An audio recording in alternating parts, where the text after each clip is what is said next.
نحمده ونصلي على رسوله الكريم اما بعد فاعوذ بالله من الشيطان الرجيم بسم الله الرحمن الرحيم رب اشرح لي صدري ويسر لي امري واحلل عقدة من لساني يفقهوا قولي۔ حدیث نمبر 60، لوگوں پر رحم کرنا۔ عن جریر ابن عبداللہ قال قال رسول اللہ صلی اللہ علیہ وسلم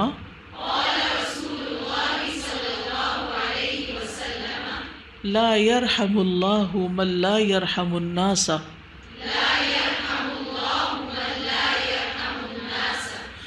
کتاب التوحید۔ جریر بن عبداللہ رضی اللہ عنہ روایت کرتے ہیں، رسول اللہ صلی اللہ علیہ وسلم نے فرمایا، اللہ اس پر رحم نہیں کرتا جو لوگوں پر رحم نہیں کرتا۔ حالانکہ اللہ سبحانہ وتعالی الرحمن الرحیم ہے، موسٹ مرسیفل، سب سے زیادہ رحم کرنے والا۔ اس سے بڑھ کے تو کوئی ہے ہی نہیں جو رحم کرے، اور اس کی رحمت میں محبت بھی ہے، کیئر بھی ہے، شفقت بھی ہے، اور اس کا احسان کرنا بھی ہے ہم پر۔ لیکن اپنے بندوں میں سے ان بندوں پر وہ رحم کرتا ہے جو دوسرے بندوں کے لیے، دوسری مخلوق کے لیے مہربان ہوتے ہیں۔ رحم کرنے کا تعلق ایمان سے ہے، یہ ہمارے ایمان کا حصہ ہے۔ ایک اور روایت میں آتا ہے، ابو موسیٰ رضی اللہ عنہ سے روایت ہے کہ انہوں نے نبی صلی اللہ علیہ وسلم کو فرماتے ہوئے سنا، تم اس وقت تک مومن نہیں ہو سکتے جب تک آپس میں رحم نہ کرو، ایک دوسرے پہ رحم نہ کرو۔ صحابہ نے کہا، اے اللہ کے رسول، ہم سب رحم کرنے والے ہیں، یعنی ہم سب ہی ایک دوسرے کے لیے مہربان ہیں۔ آپ نے فرمایا، رحمت صرف یہ نہیں کہ اپنے ساتھی کے لیے رحم دل بن جاؤ، اپنے دوست کے لیے رحم دل بن جاؤ، بلکہ تمام لوگوں پر رحم کرنا ہوگا، تمام لوگوں پر، اپنے سے چھوٹوں پر بھی، اپنے سے بڑوں پر بھی، امیروں پر بھی، غریبوں پر بھی، ساتھیوں پر بھی، دوستوں پر بھی، اجنبیوں پر بھی، بچوں پر بھی، مخلوق پر، حیوانوں پر، کیڑوں مکوڑوں پر، سب کے لیے مہربان۔ تو اصل مہربان کون ہے؟ جو سب کے لیے مہربان ہوتا ہے، اس کا دل سب کے لیے نرم ہوتا ہے، وہ دوسرے کے لیے وہی چاہتا ہے جو اپنے لیے چاہتا ہے، وہ دوسرے کی تکلیف دیکھ کر تڑپ اٹھتا ہے، وہ دوسرے کی مجبوری کو سمجھتا ہے، دوسرے کے ساتھ ہمدردی اور خیرخواہی کا معاملہ کرتا ہے۔ تو آپ سوچئے کہ جس کلچر کے اندر، جس گھر کے اندر، جن لوگوں کے اندر، جس ٹیم کے اندر ایک دوسرے پر رحم کرنا ہو، ایک دوسرے کے لیے کیئرنگ ہو اور ایک دوسرے کے ساتھ تعاون کرنا ہو، وہاں ماحول کتنا خوشگوار ہو سکتا ہے۔ اور جہاں لوگوں کے دلوں سے رحم چھین لیا جاتا ہے، وہاں دنیا کی زندگی بھی جہنم بن کے رہ جاتی ہے۔ تو being a school teacher, being a mother, دن کا ایک بڑا حصہ ہمارا کس کے ساتھ گزرتا ہے؟ بچوں کے ساتھ گزرتا ہے۔ بچوں کے بعد ایک بڑا حصہ ہمارے زندگی کا کس کے ساتھ گزرتا ہے؟ اپنے کولیگز کے ساتھ، اپنے ساتھیوں کے ساتھ۔ گھر میں کس کے ساتھ؟ اپنے ہسبینڈ کے ساتھ، یا اپنے بہن بھائیوں کے ساتھ، اگر شادی شدہ نہیں تو اپنے بہن بھائیوں کے ساتھ۔ تو یہ وہ لوگ ہیں، یا پھر کچھ حصہ ہمارا ہم سے بڑوں کے ساتھ گزرتا ہے، پیرنٹس ہیں، ساس سسر ہیں، یا ہمارے امیر ہیں۔ امیر سے مراد جو ہمارے اوپر ولی الامر ہوتے ہیں، جو ہمارے لیڈرز ہوتے ہیں، ان لوگوں کے ساتھ ہمارا وقت گزرتا ہے۔ تو ہمارا دین ہمیں کیا سکھاتا ہے؟ جیسے ایک اور حدیث میں بھی آتا ہے، نبی صلی اللہ علیہ وسلم نے فرمایا، لیس منا من لم یرحم صغیرنا ولم یعقر کبیرنا۔ وہ تو ہم میں سے ہی نہیں جو ہمارے چھوٹوں پر شفقت نہیں کرتا، ان کے ساتھ مہربانی نہیں کرتا، نرمی کا معاملہ نہیں کرتا، اور جو ہمارے بڑوں کی عزت نہیں کرتا۔ تو تعلقات ہمیشہ دو طرفہ ہوتے ہیں، جو ہم سے بڑے ہیں ان کی عزت، اور جو چھوٹے ہیں ان کے ساتھ شفقت کا معاملہ۔ لیکن بعض اوقات بڑوں کے ساتھ بھی شفقت کا معاملہ کرنا پڑتا ہے، جس کے لیے ہمیں دعا بھی سکھائی گئی ہے۔ اپنے والدین کے لیے ہمیں کیا دعا سکھائی گئی ہے؟ رب ارحمہما کما ربیانی صغیرا، اللہ ان پر ایسے ہی رحم فرما دیجیے جس طرح انہوں نے مجھے بچپن میں پالا تھا، جس طرح بچپن میں یہ مجھ پہ رحم کرتے تھے، میرے لیے مہربان تھے، بالکل اسی طرح آپ ان پر بھی رحم کریں۔ خود بھی ہمیں ان کے ساتھ مہربانی کا معاملہ کرنا اور ان کے لیے رحمت کی دعا کرنا۔ لیکن یہاں ایک بات یاد رکھیے کہ یہ دعا کنڈیشنل ہے، اس میں کما کا لفظ آ رہا ہے، جیسے انہوں نے کیا تھا، جیسے انہوں نے میرے ساتھ کیا تھا آپ بھی ان کے ساتھ ویسا ہی کریں۔ اب آپ سوچ رہے ہیں کہ ہم اپنے بچوں کے ساتھ کتنی مہربانی کا سلوک کرتے ہیں، کتنا صبر کرتے ہیں، کتنا ان کے ٹینٹرمز کو برداشت کرتے ہیں، اور کتنی ان کی طرف سے گستاخیوں کو اور ان کے جو بھی رویے ہیں ہم سب جانتے ہیں۔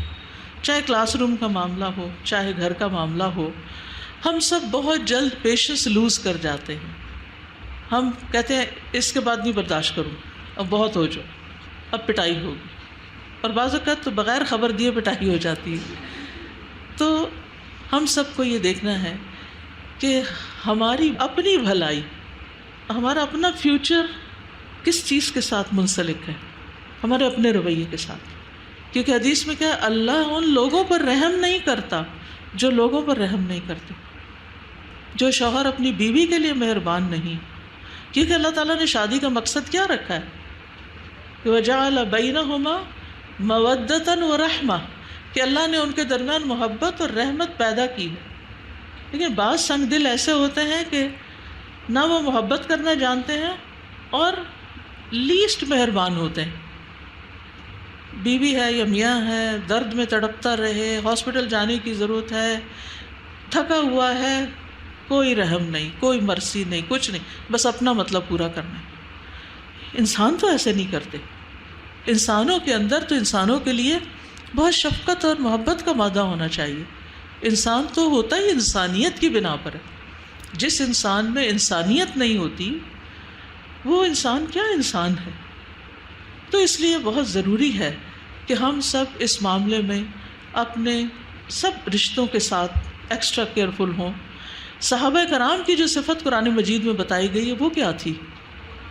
محمد الرسول اللہ والذین معہ اشداء علی الکفار رحماء بینہم، آپس میں مہربان ہیں، آپس میں مہربان۔ تو والدین کی شکل میں اپنے سے بڑوں پر بھی مہربانی کرنی، اور چھوٹوں پر بھی شفقت کرنی، اور اپنے کولیگز کے ساتھ بھی مہربان ہونا ہے، اپنے ساتھیوں کے لیے بھی مہربان ہونا ہے۔ یہ صحابہ کی صفت تھی، یہ کامیاب لوگوں کی علامت ہوتی ہے کہ وہ ایک دوسرے کے لیے کیئرنگ اور کنسیڈرنگ ہوتے ہیں۔ اور یہ صرف اس صورت میں نہیں ہوتا کہ دوسرا مہربان ہو تو آپ بھی مہربان ہوں گے۔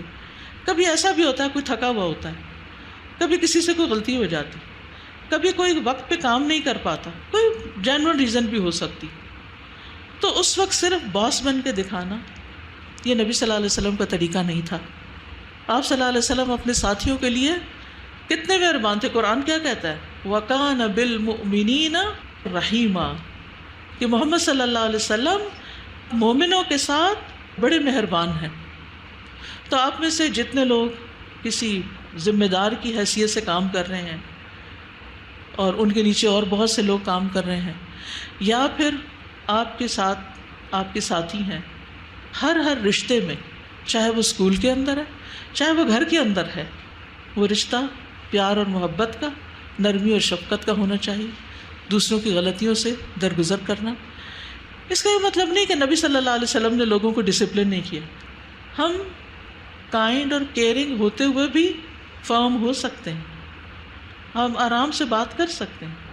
کوئی ضروری نہیں ہوتا کہ چھوٹی سی چیز مرضی کے خلاف ہو تم چیخیں چلانا شروع کر دیں یا دوسرے کی بے عزتی شروع کر دیں۔ اونچی آواز میں بولنا مہذب لوگوں کی علامت تو کبھی بھی نہیں ہوتی۔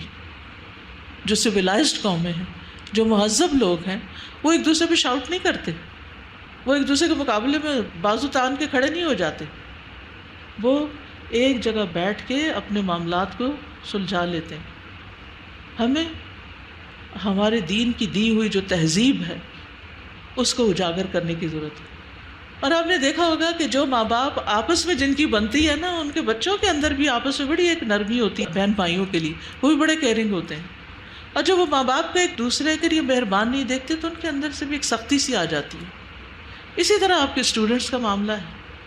اگر آپ اپنے کولیز کے ساتھ، اپنے سب آرڈینیٹس کے ساتھ، اپنے باس کے ساتھ، سب کے ساتھ ایک عزت کا، محبت کا معاملہ کرتے ہیں اور اس کلچر کو عام کرتے ہیں تو انشاءاللہ آپ دیکھیے کہ ہر طرف خوشی کی لہریں پھیل جائیں گی.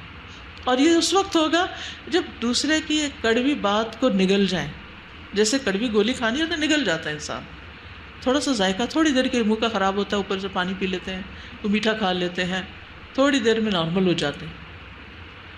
لیکن اگر ہم اس وقت بے صبری کا مظاہرہ کرتے ہیں تو پھر کیا ہوتا ہے؟ پھر تعلقات میں کھچاؤ بڑھتا جاتا ہے، بڑھتا جاتا ہے، فاصلے بڑھتے جاتے ہیں، بدگمانیاں بڑھتی جاتی ہیں. نتیجہ کیا ہوتا ہے؟ بچے سفر کرتے ہیں، آپ کے متعلقین سفر کرتے ہیں. مثلاً آپ میں سے دو لوگوں کی اگر آپس میں لڑائی ہو گئی اور ایک کہتا ہے مجھے یہاں کام ہی نہیں کرنا، یا یہ کہتا ہے کہ مجھے اس کے ساتھ کام نہیں کرنا، نقصان کس کا ہوگا؟ کس کا نقصان؟ بچوں کا نا. ٹھیک ہے بچوں کا تو ہوگا، لیکن سب سے بڑا آپ کا اپنا بھی ہوگا. وہ کیسے؟ کہ آپ ایک اچھی اپرچونٹی کھو دیں گے. یاد رکھیے جہاں نیکی کے مواقع زیادہ ہوتے ہیں نا، وہاں شیطان کا حملہ بہت بڑا ہوتا ہے. وہ کہتا ہے کہ کسی بھی طرح ان کو اس سے روک لو تاکہ یہ خیر اگلی جنریشن میں نہ جائے.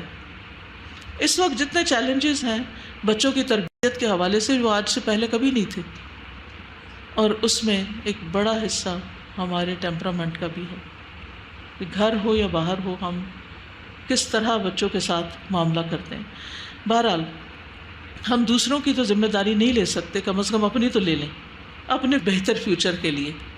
صحیح مسلم کی روایت میں جنتی شخص کی صفت بتائی گئی کہ اس کے اندر مہربانی ہوتی ہے. رسول اللہ صلی اللہ علیہ وسلم نے فرمایا اہل جنت 3 طرح کے لوگ ہیں.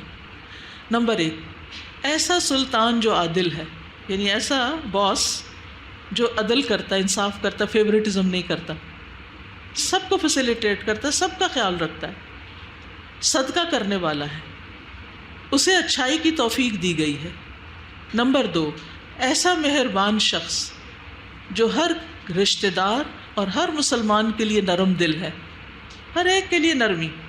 اور نمبر 3، عفت شعار، یعنی جو برائیوں سے بچ کے چلتا ہے، عیال دار ہے، بچے بھی ہیں اس کے، پھر بھی سوال سے بچتا ہے، یعنی سوال کر کر کے لوگوں کو تنگ نہیں کرتا.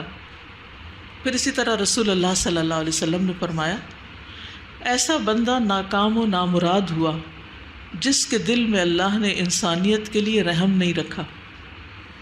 اور آپ نے دیکھا ہوگا کہ بہت سے آفیسز میں یہ ہوتا ہے کہ صرف ذاتی ضد کی بنا پر دوسروں کی جو رپورٹس خراب کر دی جاتی ہیں، ان کا امیج خراب کر دیا جاتا ہے، ان کے اپریزل جو ہے وہ خراب کر دی جاتی ہے. لیکن یہ سب کچھ کرنے کے بعد ہم نے جانا کہاں ہے؟ کہاں بھاگ سکتے ہیں؟ کسی کا نقصان کر کے ہو سکتا ہے اللہ تعالیٰ اس کے لیے کوئی اس سے بھی اچھا راستہ کھول دے، اور ہم کسی کا نقصان کر کے بھاگ کے کہاں جا سکتے ہیں؟ سخت دلی جو ہے بدبختی کی علامت ہے. ابو ہریرہ رضی اللہ عنہ روایت کرتے ہیں کہ میں نے ابو القاسم صادق المصدوق صلی اللہ علیہ وسلم اس حجرے میں رہنے والے سے سنا. مسجد نبوی میں وہ یہ بات بتا رہے تھے، اور آپ صلی اللہ علیہ وسلم جہاں دفن تھے، جو آپ کا حجرہ تھا، حضرت عائشہ کی اس کی طرف اشارہ کر رہے تھے. آپ فرماتے تھے رحمت سوائے بدبخت کے کسی سے نہیں چھینی جا سکتی. رحمت سوائے بدبخت کے کسی سے نہیں چھینی جا سکتی. تو ایسا شخص، اس کی قسمت ہی پھوٹی ہوئی ہے کہ جس کے دل میں دوسروں کے لیے رحم نہیں ہے، ہمدردی نہیں ہے، دوسروں کے لیے کیئرنگ نہیں ہے. اور ایمان والوں کی آپس کی مثال تو کس طرح دی گئی؟ نعمان بن بشیر کہتے ہیں کہ رسول اللہ صلی اللہ علیہ وسلم نے فرمایا مومن بندوں کی مثال ان کی آپس میں محبت، ہمدردی اور شفقت میں جسم کی طرح ہے. جب جسم کے ایک حصے کو تکلیف ہوتی ہے تو سارے جسم کو شب بیداری اور بخار کا احساس ہوتا ہے. اب اس کو سامنے رکھ کر آپ اپنے تعلقات کو دیکھیے. اگین کہوں گی، گھر میں بھی اور گھر کے باہر بھی. اسکول میں بھی، گھر کے باہر، یا اگر آپ کہیں پر بھی کام کرتے ہیں، ضروری اسکول، کہیں پر بھی جہاں آپ کام کرتے ہیں، آپ کے آپس کے تعلقات کیسے ہیں؟ اپنے ساتھیوں کے ساتھ، اپنے اوپر والوں کے ساتھ، اپنے نیچے والوں کے ساتھ، چاروں رخ پہ، دائیں بائیں آپ کا معاملہ کیسا؟ آپ کس طرح بات کرتے ہیں؟ آپ کتنی توجہ سے سنتے ہیں بات کو؟ کیونکہ بعض اوقات یہ بھی سنگ دلی کی علامت ہوتی ہے کہ وہ بول رہا ہوتا ہے تو ہم ادھر دیکھ رہے ہوتے ہیں، جبکہ نبی صلی اللہ علیہ وسلم کا طریقہ کیا تھا، سنت کیا تھی؟ جب کوئی ان سے بات کرتا تھا تو آپ اپنے پورے جسم کے ساتھ اس کی طرف مڑ جاتے تھے، اس کی طرف متوجہ ہو جاتے تھے۔ بہت سی خرابیاں یہاں سے جنم لیتی ہیں، ہم سنتے ہی نہیں، کسی کی سننا چاہتے ہی نہیں، کسی کا عذر قبول ہی نہیں کرتے، کسی کی مجبوری کو جاننے کی کوشش نہیں کرتے۔ تو مومنوں کی آپس کی مثال تو ایک جسم کی طرح ہے، یعنی ہر کوئی دوسرے کا خیال رکھنے والا ہوتا ہے۔ پھر اسی طرح نبی صلی اللہ علیہ وسلم نے فرمایا، رحم کرنے والوں پر رحمان بھی رحم کرتا ہے، تم زمین والوں پر رحم کرو، آسمان والا تم پر رحم کرے گا۔ تم دوسروں کے حق میں مہربان ہو جاؤ، اللہ تعالیٰ کی مہربانیاں تم پر آئیں گی۔ اور اس چیز کو سامنے رکھ کر کانشیسلی مہربانی کے کچھ نہ کچھ کام ضرور کریں۔ انسانوں کے علاوہ ہم جانوروں پر بھی رحم کر سکتے ہیں۔ کراچی میں سیشن لے رہی تھی تو ایسے بیچ میں کمنٹس آنے لگے، تو ایک خاتون کہنے لگی کہ میں ہر روز صبح بلیوں کو دودھ ڈالتی ہوں۔ میں نے کہا ہے، اسٹے کیٹس ہوتی ہیں نا، یعنی باہر گھومنے پھرنے والی، تو وہ فجر پڑھتے ہی ان کا پہلا کام کیا ہے؟ وہ جا کے باہر دودھ ڈال کے آتی ہے، ادھر ادھر سے بلیاں اکٹھی ہو جاتی ہیں اور وہ دودھ پی کے چلی جاتی ہیں۔ میں نے کہا میں نے کبھی کیوں نہیں سوچا کہ میں دودھ ڈال کے آ جاؤں، کوئی بلی آ ہی جائے گی، ان کو خوشبو آ جاتی ہے، دور سے خوشبو آ جاتی ہے۔ کچھ لوگوں کو میں نے دیکھا وہ باقاعدہ ہر روز پانی رکھتے ہیں پرندوں کے لیے، کچھ لوگ تو باقاعدہ، یہاں بھی کینیڈا میں بھی باقاعدہ وہ فوڈ خرید کے لاتے ہیں، پرندوں کی برڈ فوڈ جو ہوتی ہے، اور اس کو ہر روز ڈالتے ہیں۔ یہ کیا ہے؟ پرندوں سے کیا لینا دینا؟ اور وہ جو کھائیں پیئیں اڑ جائیں، مطلب کہ یہ رحمت ہے، یہ شفقت ہے، یہ اللہ کی خاطر کسی کا خیال رکھنا ہے۔ کہ کبھی جب بہت برف پڑ جاتی ہے نا، کچھ بھی نہیں بچتا، ہر چیز برف کے نیچے دب جاتی ہے۔ ویسے تو پرندے وغیرہ، کیڑے مکوڑے زمین میں سے کچھ نہ کچھ چن چنا کے کھا لیتے ہیں، کچھ پودے، لیکن سب کچھ ٹھنڈا ہو جاتا ہے۔ اسی طرح آپ نے دیکھا ہوگا یہ آوارہ پھرنے والی بلیاں اتنی کمزور ہوتی ہیں، اللہ کی پناہ، پتہ نہیں کتنے کتنے دن کو کوئی چوہا ہی نہیں ملتا ہوگا، کوئی ہڈیاں ہی نہیں ملتی ہوں گی۔ تو ہر ایک کے لیے مہربان ہونا۔ اگر کبے کو ہانپتے دیکھا یا کتے کو ہانپتے دیکھا، وہ ایک عورت کی بخشش کس بنا پہ ہو گئی تھی؟ کتے کو پانی پلانے کی وجہ سے، کتے کو پانی پلانے کی، حالانکہ وہ انتہائی گناہ گار عورت تھی۔ ہمارے اندر یہ خوبی کیوں نہیں کہ ہم اپنے کسی کلیگ کی کام میں ہیلپ کر دیں، کسی کی کچھ مدد کر دیں، کوئی بچہ پانی نہیں لے پا رہا اس کو پانی ڈال دیں، کوئی کسی چیز میں، کسی پڑھائی میں اسٹرگل کر رہا، نہیں سمجھ آئی تو چلانے کی کیا ضرورت ہے کہ تمہیں ہوم ورک کرنا نہیں آتا۔ مائیں اکثر پریشان ہوتی ہیں اور کھپ جاتی ہیں، بچوں پہ چیختی چلاتی ہیں کہ وہ صحیح طرح ہوم ورک نہیں آ رہی ان کو سمجھ، نہیں ان کا دل لگ رہا، ان کا طریقہ سوچے کہ ان کو کیسے فیسیلیٹیٹ کرنا ہے۔ یہ رحمت ہے، یہ شفقت ہے کہ بغیر آپ غصے میں آئے، بغیر آپ چیخے چلائے، آپ ان کی مدد کریں۔ تو ہم میں سے ہر شخص یہ سوچ سکتا ہے کہ وہ کسی بھی مخلوق کے ساتھ، حتیٰ کہ پودے، آپ نے دیکھا ہوگا کہ جب سخت گرمی ہوتی ہے نا، جون جولائی میں بعض اوقات بارشیں نہیں جب ہوتی، تو پودوں کو روز بھی پانی دیں، پھر وہ پیاسے ہوئے پڑے ہوتے ہیں، اگلے دن آپ جائیں تو پھر وہ سوکھے پڑے ہوتے ہیں۔ تو ہم کہتے ہیں وہ بھی جاندار ہیں، آپ تو سائنس میں یہی پڑھاتے ہیں کہ لیونگ ہے وہ بھی، تو ان پہ پانی ڈال دینا۔ غرض کسی کے ساتھ بھی، کسی کو اپنی تکلیف سے بچا لینا، کوئی تکلیف میں مبتلا ہے تو اس کی کیئر کرنا۔ یہ جو سلیکشن میں نے کی صحیح بخاری سے کی ہے، اور جب کورس میں نے شروع کیا تو امام بخاری کے حالات بھی میں نے پڑھائے۔ اس میں ان کا ایک واقعہ آتا ہے کہ کہیں جا رہے تھے تو راستے میں ایک ستون آیا، تو ان کے تیر سے ستون کو نقصان پہنچ گیا۔ تو انہوں نے ستون والے کو ڈھونڈا اور پھر جا کے اس سے معافی مانگی، اور کسی کو پہلے کہلوا کے بھیجا اور کہا کہ اس کا نقصان جو ہے وہ پورا کر لیں، یعنی میں اس کا نقصان پورا کرنا چاہتا ہوں۔ اور باقاعدہ اس کی تلاش کی گئی کہ کون ہے اس کا مالک، جس کو جا کر یا تو اس ستون کو بدلا جائے یا اس کی مرمت کی جائے یا اس کے پیسے دیے جائیں، نہیں کہ دوسرے کا نقصان پورا کیا جائے۔ یہ بھی تو رحمت اور شفقت ہی ہے نا، دوسرے کے ساتھ مہربانی. یہاں میں دیکھتی ہوں روز کوئی نہ کوئی پودا ٹوٹا پڑا ہوتا ہے، توڑ کے بھاگ جاتے ہیں. ہماری اکثریت کا حال ہی ہے نا، ایکسیڈنٹ کر کے سڑک پہ چھوڑ کے بھاگ گئے. کوئی کسی کا شیشہ ٹوٹا وہیں بھاگ گئے، کوئی کنڈی ٹوٹ گئی، کچھ کوئی پردہ کھینچ کے ٹوٹ گیا بھاگ گئے، کوئی پتہ ہی نہ چلے چھپ گئے. ہمارے اندر ایک ضمیر کیوں نہیں کہ اگر ہم سے غلطی ہو ہی گئی سو وٹ، کوئی ہماری ساری جائیداد لوٹ جائے گی اگر ہم نے ایک چھوٹی سی اپنی غلطی کی اصلاح یہیں کر لی، ورنہ کل تو قیامت کے دن اپنی نیکیوں میں سے دینا پڑے گا نا کسی کو جس کا بھی نقصان کیا، جس پر بھی ظلم کیا. تو بہرحال نبی صلی اللہ علیہ وسلم نے فرمایا رحم کرنے والوں پر رحمان بھی رحم کرتا ہے. تم زمین والوں پر رحم کرو، آسمان والا تم پر رحم کرے گا. رحم بھی رحمان کی شاخ ہے، جس نے اس کو جوڑا اللہ بھی اس سے رشتہ جوڑ لیں گے، اور جو اس سے قطع کرے گا اللہ بھی اس سے قطع تعلق کر لیں گے. جو رحم کرے گا اللہ تعالیٰ اس سے تعلق رکھیں گے، اور جو اس سے کاٹے گا اللہ تعالیٰ اس کو اپنے سے دور کر دے گا. استاذہ ایک دفعہ ہم لوگ کھانا کھانے گئے تو اوپن ایئر تھی، تو جو چھوٹے بچے ہوتے ہیں وہ فطرت پہ ہوتے ہیں، ان کے اندر رحم بھی ہوتا ہے. ہم جو بڑے ہوتے جاتے ہیں ہمارے اندر تبدیلیاں آتی جاتی ہیں، ہم بدل جاتے ہیں. اس چھوٹی بچی کو میں دیکھ رہی تھی کہ وہ اپنے پیرنٹس کے ساتھ آ کے بیٹھے کھانا کھا رہے تھے، کیونکہ اوپن ایئر تھی تو وہ بلیاں گھوم پھر رہی تھیں پاؤں کے گرد، گھومتی پھر چلی جاتی گھومتی. اور وہ جو چھوٹی بچی تھی اپنے رول پراٹھا میں سے بوٹیاں نکالتی، پھر ایک بوٹی اس کے آگے ڈالتی، اور وہ اپنا پراٹھا ایسے رول ہولڈ کر کے بیٹھی ہوئی ہے، پیرنٹس کھانا کھا رہے ہیں. اس بچی کے چہرے کے تاثرات، وہ بول رہی تھی کہ یہ بلی کتنی کمزور ہے، کتنی چھوٹی ہے، یہ کیسے چلے گی، کچھ نہیں اس نے کھایا. اور میں دیکھ رہی تھی کہ وہ چھوٹی بچی کتنی فطرت پہ ہے، اس کے اندر وہ رحم اوریجنل بالکل ریئل رحم ہے. لیکن جیسے انسان بڑا ہوتا جاتا ہے خود غرض ہوتا ہے. خود غرض ہو جاتا ہے. السلام علیکم استاذہ. وعلیکم السلام. استاذہ عید کے دوسرے دن مجھے میرے بیٹے نے واٹس ایپ کے اوپر پکچر بھیجی، بارش ہو رہی تھی بقرہ عید کے اوپر، تو گھاس میں سامنے ہی پارک ہے، تو اس میں ایک چھوٹا سا بلی کا بچہ، پتہ نہیں کچھ دنوں کا تھا کیا تھا، بڑی پیاری سے اس نے تصویر کھینچ کے بھیجی. میں نے کہا اچھا ویسے ہی نیچر کو اس نے کیا. ساتھ میں وائس کلپ تھا کہ مما یہ 2 دن سے ہم اس کو یہیں دیکھ رہے ہیں بارش میں، میں پلیز اس کو گھر لے آؤں. میں نے کہا لے آؤ. وہ آ گیا گھر، اور اس کے بعد پھر اس کے لیے ایک اب پوچھا کہ اتنے چھوٹے بچے کو کیسے، تو پھر ایک ویٹ تھے ان کو رابطہ کیا گیا، انہوں نے کہا اس طرح اس کو دودھ دو، یہ دو، یخنی بنوائی مجھ سے. اب اس کے بعد پھر وہ ڈی واٹسن مجھے لے کے گئے بچے دونوں کے دونوں، وہاں سے اس کے لیے لٹر لیا، اس کے لیے کیٹ فوڈ لیا، پھر اس کے لیے ٹریٹس خریدی. اب وہ ہمارے گھر کا حصہ بن گیا. اور اب میں کہتی ہوں کہ اب یہ بڑا ہو گیا، اس کو لان میں بھیجو اور اب اس کو باہر بھیجو، تو اب وہ دینے کو تیار نہیں ہے.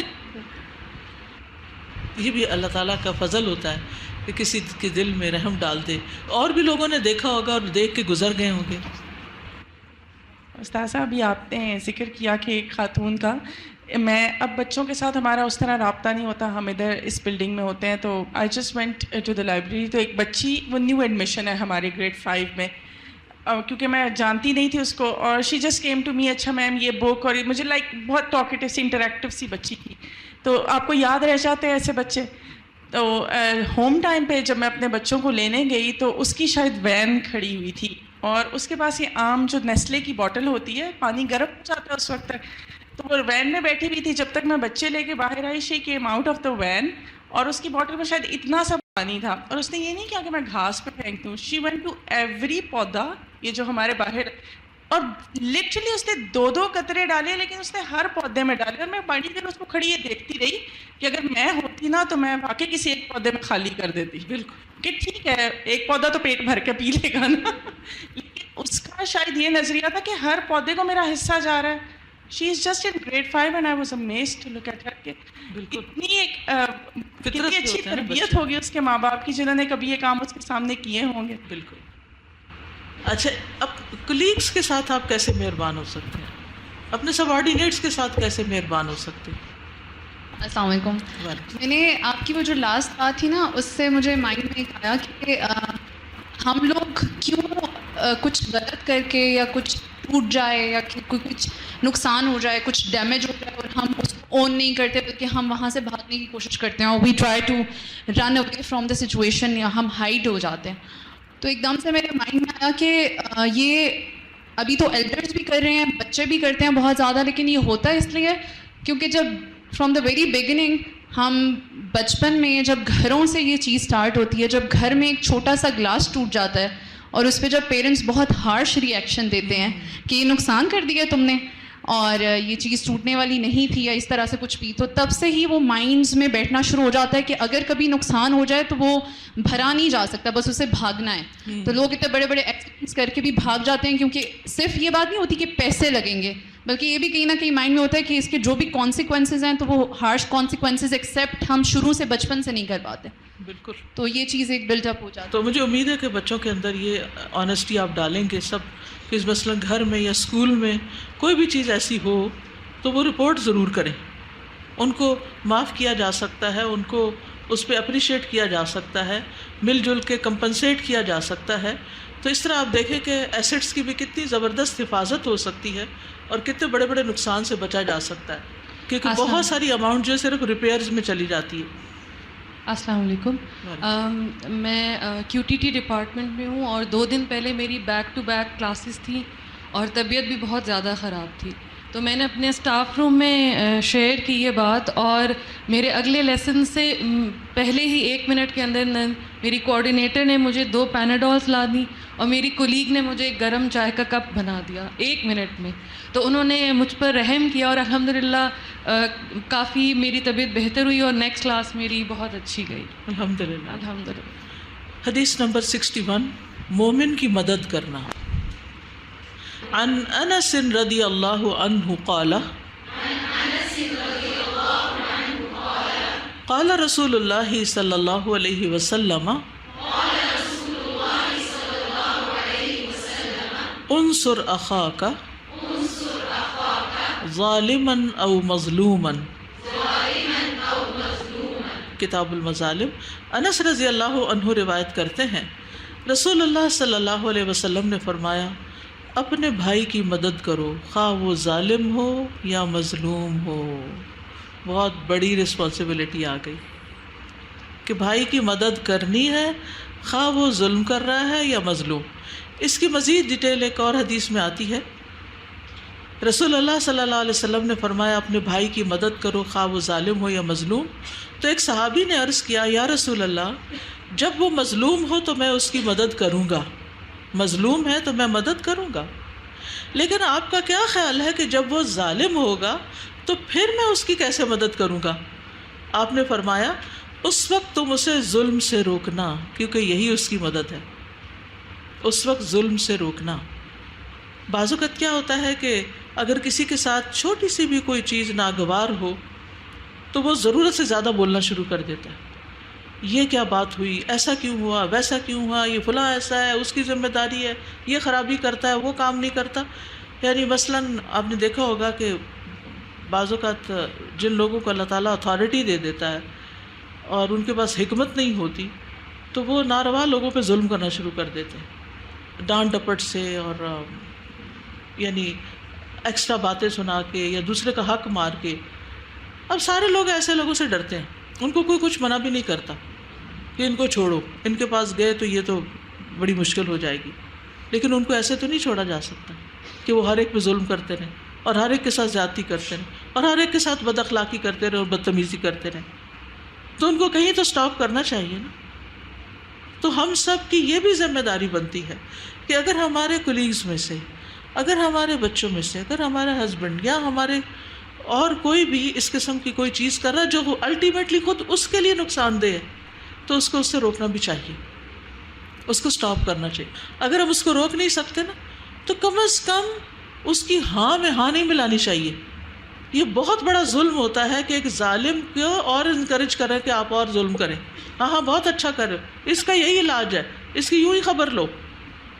بعض ساسیں ہوتی ہیں نا, وہ اپنے بیٹے کو ابھارتی رہتی ہیں, اور اسی طرح بعض ٹیچرز ہوتے ہیں وہ آپس میں جب کلیگز ملتے ہیں, ہاں فلاں اسٹوڈنٹ بس اس کی تو یہ عادت ہے, اس کے ساتھ تو یہ کرنا چاہیے. ایک بھی ظلم کر رہا دوسرا بھی کر رہا اور بچے کو کچھ سمجھ نہیں آ رہی, اس کو سمجھنے کی کوئی کوشش ہی نہیں کر رہا. تو ظلم میں کبھی ہاں میں ہاں نہ ملائے, کبھی کسی کو انکریج نہ کریں, کیونکہ ظلم کرنے والے پر لوٹتا ہے, اور جو اشارے سے بھی کسی کو کہتا ہے قتل کرو وہ بھی قاتل شمار ہوتا ہے. اور پھر یہاں پر یہ جو لفظ ہے نا نصرت, انصر اخاک, تو اس میں نصرت کا مطلب ہوتا ہے مدد اور تائید. تو رسول اللہ صلی اللہ علیہ وسلم نے یہاں پر جو طریقہ سکھایا ہے مدد کا, وہ صرف ظلم ہوتے ہوئے روکنا نہیں بلکہ ظلم کرنے والے کو بھی روکنا ہے. کیونکہ آپ دیکھیے اگر آپ صرف مظلوم کو پکڑتے رہیں گے نا، ہے اس کو بچا لو اس کو کچھ نہ ہو، تو ظالم کو تو شے ملی رہے گی، اس کو آپ نے پکڑا ہی نہیں. تو آپ جڑ ہی کاٹ دیں نا ظلم کی، جو کر رہا ہے اس کو پکڑیں. پھر اسی طرح رسول اللہ صلی اللہ علیہ وسلم نے فرمایا ایک مسلمان دوسرے مسلمان کا بھائی ہے، نہ اس پہ ظلم کرتا ہے نہ ظلم ہونے دیتا ہے، نہ ظلم کرتا ہے نہ ہونے دیتا ہے. ابو مسعود بدری کہتے ہیں میں اپنے غلام کو کوڑے کے ساتھ مار رہا تھا، میں نے اپنے پیچھے سے ایک آواز سنی، ابو مسعود جان لو، اور میں غصے کی وجہ سے آواز کو بھی نہیں سمجھ سکا. تو جب وہ میرے قریب ہوئے تو وہ رسول اللہ صلی اللہ علیہ وسلم تھے اور آپ فرما رہے تھے جان لو ابو مسعود، جان لو ابو مسعود. کہتے ہیں میں نے اپنے ہاتھ سے کوڑا پھینک دیا تو آپ نے فرمایا جان لو ابو مسعود، بے شک تمہارے اس غلام پر قدرت سے زیادہ اللہ تم پر قدرت رکھتا ہے. میں نے عرض کیا اللہ کے رسول آج کے بعد میں کسی غلام کو نہیں ماروں گا. یعنی بعض اوقات یہ ہوتا ہے نا کہ ایک شخص ذرا طاقتور ہوتا ہے اور وہ خوب مار پیٹ کے اپنی بڑھاس نکال لیتا ہے. تو ایسے سب لوگوں کو سوچنا چاہے آپ کے بچے ہی کیوں نہ ہو. ماں ہونے کا مطلب یہ نہیں ہے یا ہسبینڈ ہونے کا یہ مطلب نہیں ہے کہ آپ اپنے سے جو کمزور پارٹنر ہے اس کے اوپر جو چاہیں اس کے ساتھ زیادتی کر جائیں. تو جو کرے گا قیامت کے دن بھرے گا. چاہے دنیا میں آپ کتنے ہی بڑے شان و شوکت والے انسان ہیں، لیکن اگر ظلم کیا تو اس کا بدلہ دینا پڑے گا. رسول اللہ صلی اللہ علیہ وسلم نے فرمایا میرے بعد کچھ ایسے امراء بھی آئیں گے جو جھوٹ سے کام لیں گے، ظلم کریں گے. سو جو آدمی ان کے پاس جا کر ان کے جھوٹ کو سچ قرار دے گا اور ظلم پر ان کی مدد کرے گا، اس کا مجھ سے اور میرا اس سے کوئی تعلق نہیں، اور وہ میرے پاس حوض کوثر پر بھی نہیں آ سکے گا. وہ میرے پاس حوض کوثر پر نہیں آ سکے گا. تو بعض اوقات یہ ہے کہ کچھ لوگ بڑوں کے پاس جا کے، مثلا پرنسپل کے پاس جا کے، ڈائریکٹر کے پاس جا کے لوگوں کی شکایتیں لگانا اور ان پہ ظلم کروانا یا ان کی امیج خراب کرنا، اس طرح کے بھی کام کرتے ہیں. تو ایسے لوگ بھی سوچ لیں کہ وہ حوض کوثر پر نبی صلی اللہ علیہ وسلم کے پاس نہیں آ سکیں گے. پھر اسی طرح کسی کے ساتھ ناحق تعاون نہیں کرنا چاہیے. جو شخص ظلم کر رہا ہے چاہے آپ کی ماں ہی کیوں نہ ہو. بعض اوقات ایسا بھی ہوتا ہے نا کہ آپ کی بھابھی پر آپ کی والدہ ظلم کر رہی ہوتی ہیں اور آپ کو پتہ ہوتا ہے اماں قصوروار ہے، لیکن آپ روکتے ہی نہیں اماں کو، چونکہ وہ اماں ہے یا چونکہ وہ ابا ہیں تو اس لیے ان کی ہاں میں ہاں تو ملانا ہی ہے. تو یہ بھی غلط ہوتا ہے. چونکہ میرا بھائی ہے نا تو اس لیے میں نے تو بھائی کی سائڈ لینی ہے، چاہے وہ بھابھی پر کتنی ظلم ڈھا رہا ہو. تو یہ ظالم کی مدد کرنا، ظالم کو شے دینا، ظالم سے تعاون کرنا بذات خود ظلم ہے. اس سے بھی بچنا چاہیے. قرآن مجید میں آتا ہے تعاونوا علی البر والتقوی ولا تعاونوا علی الاثم والعدوان. گناہ اور زیادتی کے کاموں پر ایک دوسرے کی مدد نہیں کرنی. نبی صلی اللہ علیہ وسلم نے فرمایا جو شخص کسی ناحق مقدمے میں کسی کی مدد کرے، جھوٹی گواہی دے، وہ تب تک اللہ کی ناراضگی میں رہتا ہے جب تک اسے چھوڑ نہ دے. اسی طرح جہاں آپ کی اتھارٹی ہے، جہاں آپ کی قدرت ہے، اور نہیں بھی تو جہاں آپ کسی چیز کو بدل سکتے، کسی ناانصافی کے یا ظلم کے کلچر کو بدل سکتے اور پھر آپ اصلاح نہ کریں. تو حدیث میں آتا ہے، جریر رضی اللہ عنہ کہتے ہیں میں نے رسول اللہ صلی اللہ علیہ وسلم کو فرماتے ہوئے سنا جو کوئی ایسی قوم میں ہو کہ جن میں اللہ کی نافرمانیاں کی جا رہی ہوں اور وہ لوگ اس کو بدلنے پر قدرت رکھتے ہوں، اس کے باوجود وہ اصلاح نہ کریں، تو اللہ ان سب کو ان کے مرنے سے پہلے عذاب دے گا. تو اس لیے جہاں کہیں کوئی ایسی چیز دیکھیں چھوٹی چھوٹی چیزیں ہر روز پیش آتی ہیں زندگی میں، گھر میں بھی گھر سے باہر بھی. کبھی ایسا ہوتا ہے کہ آپ نے کپڑے سلنے کو دیے، ڈیلے ہو گئے، تو آپ درزی کے ساتھ کیا کرتے ہیں؟ آپ نے اسکول میں مثلاً فوٹو کاپی کرنے کو دی، ڈیلے ہو گئی، آپ کا ری ایکشن کیا ہوتا ہے؟ بعض اوقات کہیں آپ نے کسی چیز کی رپورٹ کی کہ یہ چیز ٹھیک ہونی چاہیے، پنکھا نہیں چل رہا، اگلے دن پھر آئے پنکھا پھر نہیں چل رہا، ری ایکشن کیا ہوتا ہے؟ صرف irrelevant پیپل کے سامنے چیخنا چلانا بولنا اصلاح نہیں ہوتی. اصلاح یہ ہے کہ again second reminder, third reminder, fourth reminder دیے جائیں، جا کے پوچھا جائے، irrelevant لوگوں سے بات نہ کی جائے. ہمارا کیا ہوتا ہے، غلطی کہاں ہوتی ہے، تبصرے کہیں اور ہو رہے ہوتے ہیں، نتیجے میں کچھ اصلاح نہیں ہوتی اور ظلم ہوتا چلا جاتا ہے. اسی طرح مظلوم کی مدد کرنے کا بھی ثواب ہے. رسول اللہ صلی اللہ علیہ وسلم نے فرمایا جس نے اپنی بھائی کی عدم موجودگی میں اس کی مدد کی، اللہ دنیا اور آخرت میں اس کی مدد فرمائے گا. اور اگر کوئی کسی مظلوم کی مدد نہ کرے تو اس کی کیا پکڑ ہوگی؟ ایک روایت میں آتا ہے نبی صلی اللہ علیہ وسلم نے فرمایا اللہ کے ایک بندے کے بارے میں حکم دیا گیا کہ اسے قبر میں 100 کوڑے لگائے جائیں. تو وہ تخفیف کا سوال کرتا رہا اور دعا کرتا رہا یہاں تک کہ ایک کوڑا رہ گیا، باقی معاف کر دی گئے. جب ایک کوڑا اس بندے کو پڑا تو قبر آگ سے بھر گئی. جب اس کا ذرا اثر ختم ہوا تو اس نے پوچھا فرشتوں سے مجھے کیوں مارا گیا ہے؟ انہوں نے کہا کہ تم نے ایک نماز وضو کے بغیر پڑھی تھی اور تم مظلوم کے پاس سے گزرے اس کی مدد نہیں کی تھی. اب یہ مظلوم کی مدد کرنے کا یہ مطلب نہیں ہوتا کہ جھنڈا اٹھا لیا جائے یا کوئی چیخا چلایا جائے، کیونکہ بعض اوقات کہتے ہیں کشمیری عوام کے خلاف آواز اٹھانی چاہیے. آوازیں اٹھا کے کتنے مسئلے حل ہوئے. خالی آواز اٹھانے سے بعض اوقات مسئلے حل نہیں ہوتے. بات کو صحیح جگہ پر صحیح طریقے سے صحیح دلیل کے ساتھ کرنے سے مسئلے حل ہوتے ہیں. تو اس میں انسان کو ٹھنڈے دل سے سوچنا چاہیے کہ میں اس غلط کام کو کس طرح روک سکتا ہوں، اس ظلم کو کہاں سے ختم کر سکتا ہوں.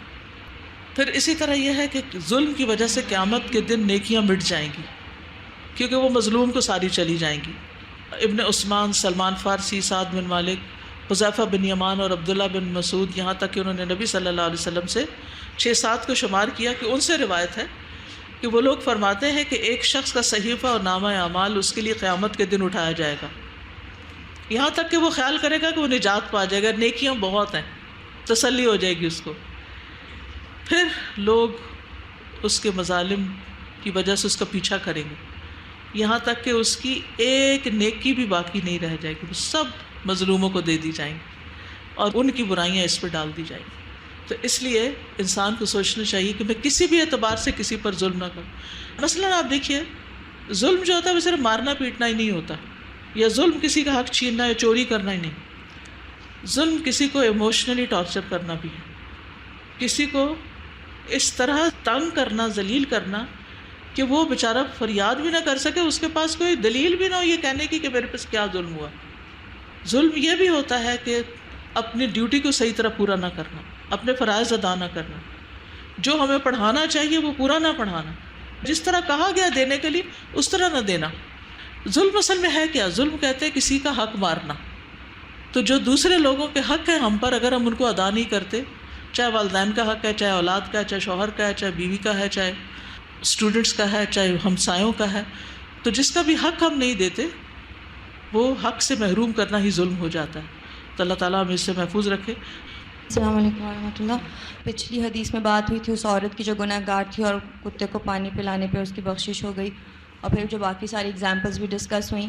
تو میں سوچ رہی تھی کہ دن میں بھی کتنے ایسی اپرچونیٹیز آتی ہیں جہاں ہمیں کوئی ایسا موقع آتا ہے کہ ہم کسی کے ساتھ کائنڈ ہو سکتے ہیں، چاہے وہ انسان ہو، چاہے وہ کوئی اور مخلوق ہو. بہت سارے موقع آتے ہیں اور چند لمحوں کے لیے ہمارے دل میں وہ ایک کائنڈ جو کارنر ہوتا ہے وہ ایکٹیویٹ بھی ہوتا ہے. پھر ہمیں یاد ہے کہ ہمیں اور کام ہے، وہ ابھی تو میں بہت آکوپائڈ ہوں، اور ہم اس کو جو ہے وہ مس کر دیتے ہیں. میں یہ سوچ رہی تھی اپنے لیے کہ ہم لوگ اسی طرح انکانشیسلی کتنے گناہ بھی کر دیتے ہیں. تو اگر ہم اس نیت سے کہ اللہ تعالیٰ میرے اس نیکی یا اس چھوٹے سے ایکٹ سے، کیا پتہ اللہ کو اتنا پسند آ جائے کہ کوئی میرا گناہ اس کی وجہ سے ختم ہو جائے. تو اگر ہم لوگ کسی معاملے میں سست بھی ہو رہے ہوں کہ جہاں ہمیں کوئی رحم کرنے کی اپرچونیٹی مل بھی رہی ہے، تو ہم یہ سوچ کے اس کو کر لیں کہ کیا پتہ اس سے ہمارا جو غلطیاں ہم کرتے ہیں جی ان کا کفارہ ہو جائے. لیکن آپ دیکھیے کہ ہمارا حال کیا، ہم بچوں کی تربیت کیسے کرتے ہیں. جب بچوں کو صبح لنچ پیک کر کے دے رہے ہوتے تو مائیں ساتھ ساتھ کیا کہتی ہیں؟ شیئر نہیں کرنا، شیئر نہیں کرنا، کسی کو نہیں دینا، کھانا اس کو خود کھانا. حالانکہ ہونا کیا چاہیے کہ ماں ایکسٹرا ڈالے، دیکھو بیٹا میں نے ایکسٹرا ڈالا ہے تم شیئر کر لینا. یہ کائنڈنیس ہے. پینسل ایک کی بجائے 2 دینا. بچے اگر کسی اور کی ٹوٹ گیا تو تم اس کو دے دینا. تو اس سے بچے بچپن سے ہی پھر مہربانیاں کرنا سیکھتے ہیں. لیکن ہمارے یہاں جو خود غرضی کا ایک ماحول ہے نا کہ سارے فائدے مجھے پہنچے اور مجھے پرواہ نہیں کس پہ کیا گزرتی. الحمدللہ اس دفعہ ایڈمیشنز زیادہ ہوئے ہیں اور ہر کلاس میں بچوں کا نمبر بھی انکریز ہوا ہے، تو pressure is already on the teachers. تو ایڈمیشن ڈپارٹمنٹ کین ٹیل کہ کتنا پریشر ہے اور پیرنٹس کتنے روتے ہوئے جاتے ہیں کہ ایڈمیشن نہیں ہوا. لیکن الحمدللہ now we have a bigger campus اور بڑی کلاسز ہیں، تو ہم نے ضرور ایسے پیرنٹس کو اکوموڈیٹ کیا ہے. And every child, every parent has a beautiful story for coming to AIS. تو instead of taking these children as burden and complaining and whining کہ اتنے بچے ہو گئے اتنے زیادہ میں نہیں کر سکتی. یعنی I think it's an opportunity جس میں ہم اگر ایک بچے ہماری طرف سے کوئی بھی نیکی اس کو یعنی ہم اس کو اس پہ ابھار سکیں کہ وہ نیکی کر لے یا کچھ بھی اس کو سکھا سکیں تو ہمارے لیے صدقہ جاریہ بن سکتا ہے. ہو سکتا ہے وہی ایکسٹرا بچہ جو ہے جو برڈن ہے وہ آپ کے لیے سب سے بڑا صدقہ جاریہ بنے. میں جب پی ایچ ڈی کر رہی تھی تو مجھے پتہ چلا میں پریگننٹ ہوں. تو جتنے میرے کولیگز اور لوگ تھے وہ سب کہنے لگے کہ یہ فتویٰ ہے فلاں فتویٰ ہے آپ اس کو ایلیمنیٹ کروا دیں.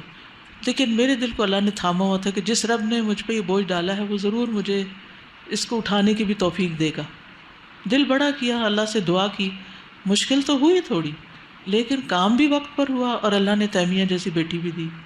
اور الحمدللہ اب خوشی ہوتی ہے کہ وہ اس مشن کو آگے لے کے چل رہی ہے.